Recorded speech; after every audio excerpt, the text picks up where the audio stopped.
28टी सहर में 41 डिग्री किंबा ताठू अधिका दिन तापमात्रा जाइतिबा बेले सर्वोत्तम दिन तापमात्रा जाइतिला 43.8 डिग्री सेल्सियस झारसुगुड़ा ठारे। आउ काली गोटे दिना जगार वर्षा भी होता, थंडरस्टॉर्म भी गोटे जगार रियलाइज होती।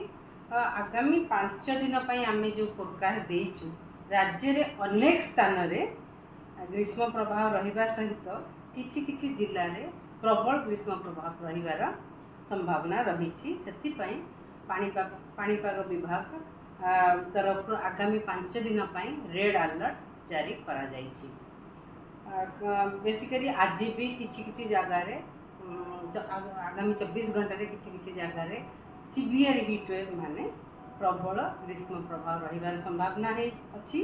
से गुड़िक हेले केन्द्रापड़ा, भद्रक, मयूरभंज, केउंझर, ढेंकानाल, अनुगुल, झारसुगुड़ा, सुंदरगढ़, बौद्ध, नुआपड़ा आउ से जो डिस्ट्रिक्ट मानक आगामी 5 दिन भितर 45 डिग्री किंबा ताठू अधिका भी दिन तापमात्रा जार संभावना रही।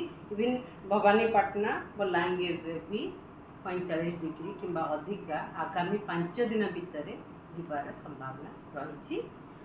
से रेड अलर्ट दि जाइए। आमे वाच रखुचु, एवरीडे अपडेट करूँ।